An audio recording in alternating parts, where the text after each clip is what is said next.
ओम श्री हनुमते नमः। श्री हनुमान एस्ट्रोलॉजी प्रिय मित्रों नमस्कार। आज आपको हम जानकारी देंगे वर्ष 2023 आपके लिए कैसा रहेगा।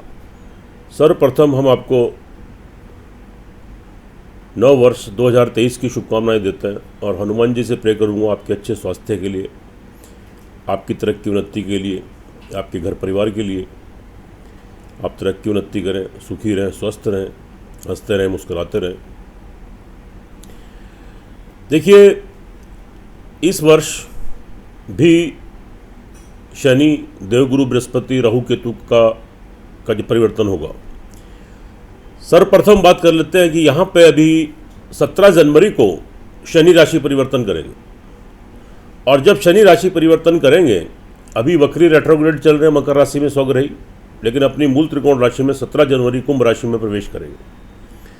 तो यहाँ पर आपकी मीन राशि पर 7.5 सिर के ऊपर चढ़ती हुई रहेगी, कुंभ राशि पर हृदय पर रहेगी और मकर राशि पर उतरती हुई रहेगी, यानी पैरों पर। और अगर हम अढ़ैया की बात कर लेते हैं, यानी 2.5 वर्ष की जो शनि की पनौती होती है, तो इसके अंतर्गत चौथी जो ढैया है वह वृश्चिक राशि के ऊपर चलेगी और अष्टम ढैया कर्क राशि के ऊपर चलेगी। तो ये 5 राशियां 17 जनवरी से प्रभावित होंगी।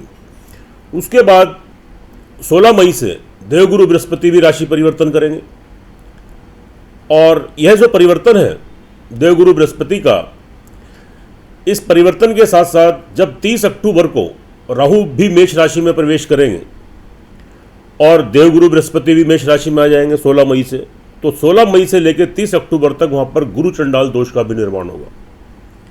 इस वीडियो में चर्चा करेंगे हम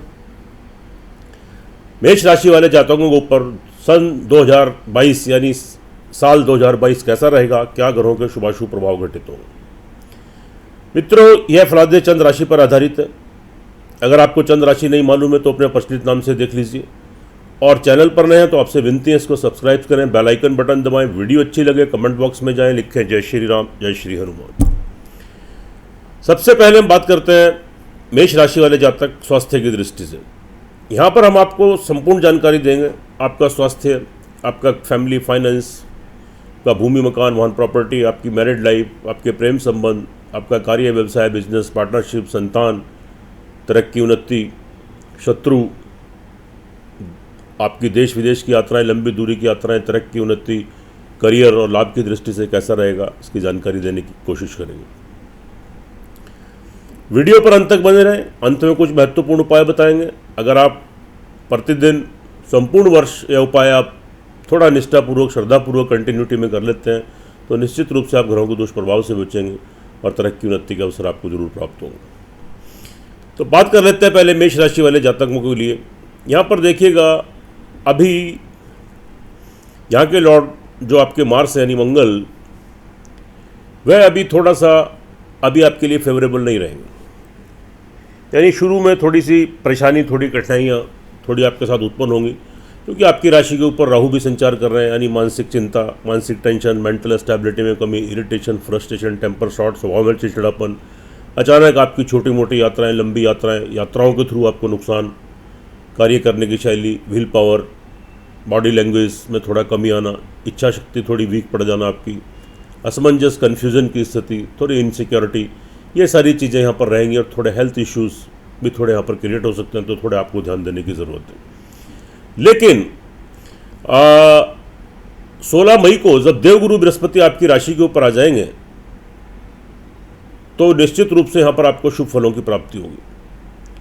माना कि वहाँ पे गुरु चंडाल दोष बनेगा, लेकिन देवगुरु बृहस्पति भी वहाँ पर अपना शुभ प्रभाव देना शुरू कर देंगे और राहु भी देवगुरु बृहस्पति के अकॉर्डिंग अपना प्रभाव देंगे। तो यहाँ पर आपका आध्यात्मिकता का भाव जागेगा, शारीरिक मानसिक संतुलन आपका ठीक होना शुरू हो जाएगा और कार्य करने की शैली, इच्छा शक्ति, व्हील पावर आपकी स्ट्रांग हो जाएगी। आपकी बॉडी लैंग्वेज का डेवलपमेंट होगा, पर्सनैलिटी का डेवलपमेंट होगा, आध्यात्मिकता की ओर आपका झुकाव होगा और भगवान की ब्लेसिंग, आशीर्वाद, जो भी धर्म कर्म, पूजा पाठ, चैरिटी, दया धर्म दान आप करेंगे, आपको भगवान की ब्लेसिंग और आशीर्वाद प्राप्त होगा और आपकी कार्य करने की शैली में बहुत चेंजेस आ जाएगा, बहुत अच्छे रिजल्ट मिलेंगे। उसके बाद फैमिली फाइनेंस की बात कर लेते हैं। या ये स्थिति इस वर्ष आपके लिए लगभग 80% तक ठीक रहने वाली है। लाभ गेन करेंगे, तरक्की उन्नति के अवसर मिलेंगे, कोई पैतृक संपत्ति की प्राप्ति, बैंक बैलेंस में वृद्धि, जमा धन कोष में आपकी वृद्धि, परिवार वालों का लाभ, बेनिफिट सहयोग यहाँ पर आप प्राप्त करेंगे। यहाँ पर अच्छी स्थिति, भविष्य के लिए कोई निवेश करना चाहें तो कर सकते हैं। शुभ तिथि शुभ मुहूर्त में अच्छा रहेगा, फलदायी रहेगा आपके लिए। लेकिन समय समय पर थोड़ी सी नेगेटिविटी, थोड़ी नकारात्मक सोच, थोड़ी नकारात्मकता आपके अंदर थोड़ी प्रवेश कर सकती है। लेकिन आप किसी भी नकारात्मकता से बचें, तो आप किसी भी नेगेटिव थॉट से बचें और पॉजिटिव थॉट्स बनाए रखें, सकारात्मक सोच बनाए रखें, अपने ऊपर आत्मविश्वास रखें। छोटी मोटी यात्राएं, ट्रैवलिंग आप करते हैं तो थोड़ी सावधानी बरतें। छोटे भाई बहन, मित्र वर्ग, आपके सहकर्मी जो आपके नीचे कार्य रहते हैं, थोड़ा उनकी तरफ ध्यान दीजिए, अपने संबंधों को ठीक से बनाए रखें, नहीं तो आपको थोड़ा लाभ की बजाय समय समय पर थोड़ा नुकसान भी हो सकता है। ओवरऑल स्थिति वैसे आपके ठीक रहेगी, छोटी मोटी यात्राओं का लाभ मिलेगा, आप लाभ गेन करेंगे। भूमि, मकान, वाहन, प्रॉपर्टी का लाभ मिलेगा। आपके घर में कुछ मांगलिक कार्य, संतान पक्ष को लेकर आपकी संतान के प्रति कोई मांगलिक कार्य, उनके विवाह शादी यहाँ पर क्रिएट हो सकती है। भूमि, मकान, वाहन, प्रॉपर्टी को लेकर प्रयास रहते हैं, अब तक सफलता नहीं मिल रही थी, अब प्रयास कीजिए, निश्चित रूप से सफलता मिलेगी, आप लाभ गेन करेंगे। कोई वाद विवाद की स्थिति थी, आपका पैसा फंसा हुआ था, अटका हुआ था, थोड़ा प्रयास कीजिए, वहाँ से भी आप बाहर आ जाएंगे और निश्चित रूप से आपको सफलता मिलेगी। आपकी माता जी का भरपूर लाभ सहयोग आपको प्राप्त होगा। घर में सुख संसाधनों में वृद्धि होगी और घर में सुख शांति का माहौल आप व्यतीत करेंगे। तो शुभ स्थिति है, अच्छी स्थिति है। संतान का लाभ मिलेगा।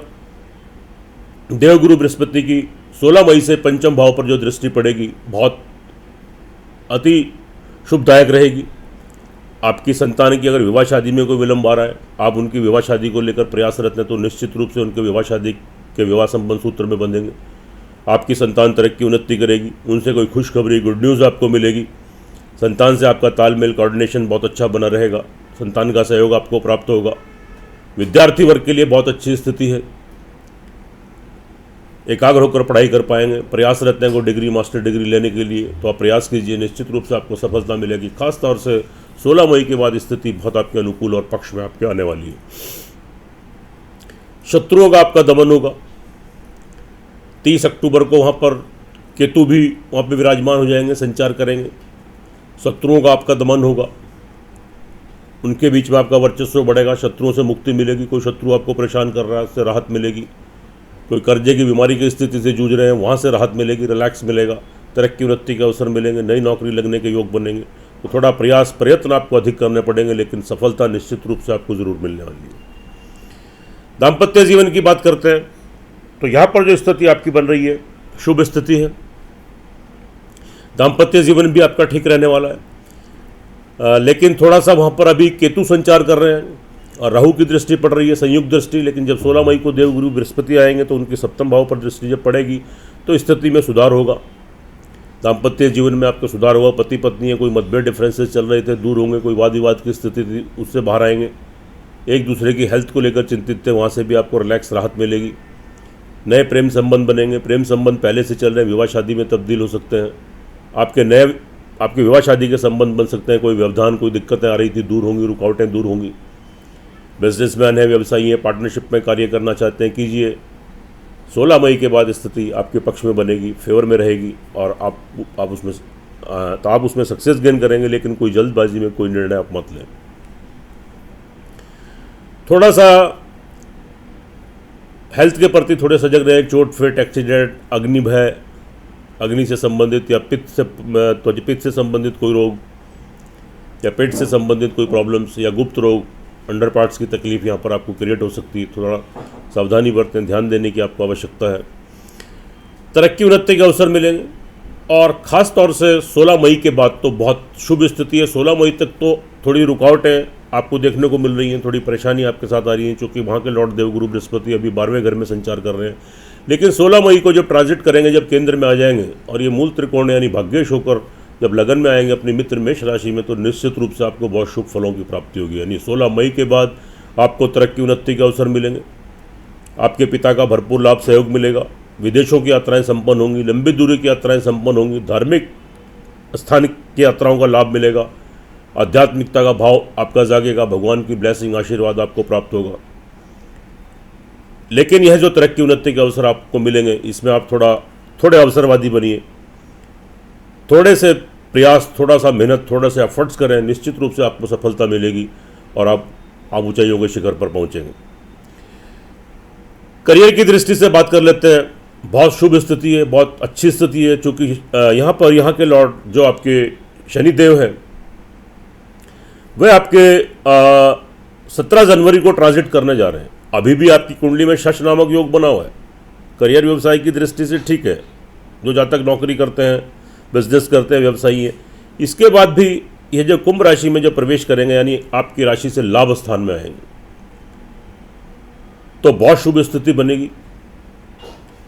और यह जो स्थिति जो आपकी बनेगी, अचानक से बड़े धन की प्राप्ति होगी, सोर्स ऑफ इनकम आपका बढ़ेगा, बीच बीच में बड़े धन की प्राप्ति होती रहेगी। बड़े भाई बहन, मित्र वर्ग जो खास तौर से एज में, उम्र में आपसे बड़े हैं, उनका लाभ गेन करेंगे, सक्सेस गेन करेंगे, आपको उसमें सफलता प्राप्त होगी। थोड़ा ध्यान देने की ज़रूरत है आपको। कोर्ट कचहरी में कोई मुकदमा वगैरह आपका चल रहा है, वहाँ से किसी प्रॉब्लम में आप सकते हैं। जो जहाँ तक विदेशों में, उनके लिए थोड़ी संघर्ष की स्थिति तो क्रिएट हो सकती है। विदेश छोड़कर वापस आना पड़ सकता है। आपके विदेशों से कोई संबंध है, विदेश आते जाते रहते हैं, पार्टनरशिप में कोई कार्य करते हैं, या विदेशों से आपके कोई कांटेक्ट है, कोई संबंध है, तो थोड़ा सावधानी बरतें। वेस्ट एक्सपेंडिचर हो सकता है, पैसे का नुकसान हो सकता है, थोड़ी प्रॉब्लम्स यहाँ पर क्रिएट हो सकती है। ओवरऑल मित्रों देखिएगा, यह जो फलादेश है चंद्र राशि पर है, लेकिन जो आपकी लगन कुंडली, जन्म कुंडली होती है, उसका सर्वाधिक महत्व होता है, मेन महत्व होता है। तो यह जो हमने आपको फलादेश बताया, यह चंद्र राशि के ऊपर आधारित है। अब चंद्र राशि कैसे देखते हैं? आपकी जन्म कुंडली के अंदर जिस राशि के अंदर चंद्रमा बैठा है, वही आपकी चंद्र राशि होती है। तो उसके आधार पर हमने आपको जो फलादेश किए हैं, इसकी अपनी इम्पोर्टेंस है, अपनी अहमियत है। लेकिन जो आपकी लगन कुंडली, जन्म कुंडली होती है, उसका सर्वाधिक महत्व होता है, मेन महत्व होता है, मेन इंपॉर्टेंस होती है। ये आपका प्रारब्ध है, पिछले जन्म के कर्म है, और इस जन्म का आपका दर्पण है, यानी मिरर। तो आप अपनी लगन कुंडली का विश्लेषण जरूर कराएंगे।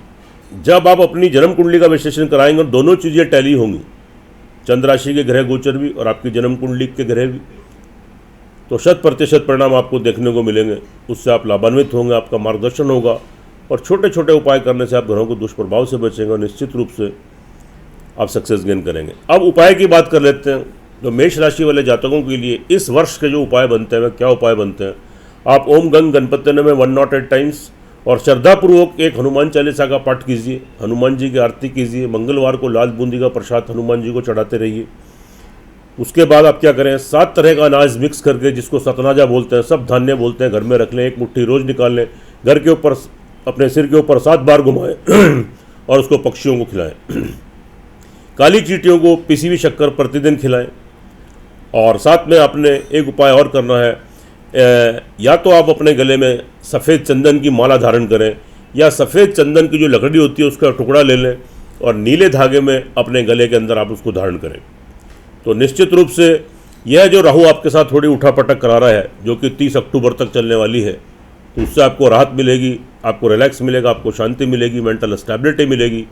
और आप अगर श्रद्धा निष्ठापूर्वक ये जो उपाय मैंने आपको बताए हैं, आप कंटिन्यूटी में लगातार श्रद्धापूर्वक, निष्ठापूर्वक करते हैं, तो निश्चित रूप से आपको शुभ फलों की प्राप्ति होगी और ग्रहों के दुष्प्रभाव से बचेंगे। तरक्की उन्नति के अवसर आपको प्राप्त होंगे। सुखी रहें, स्वस्थ रहें, हंसते रहें, मुस्कुराते रहें। जय श्री राम, जय श्री हनुमान।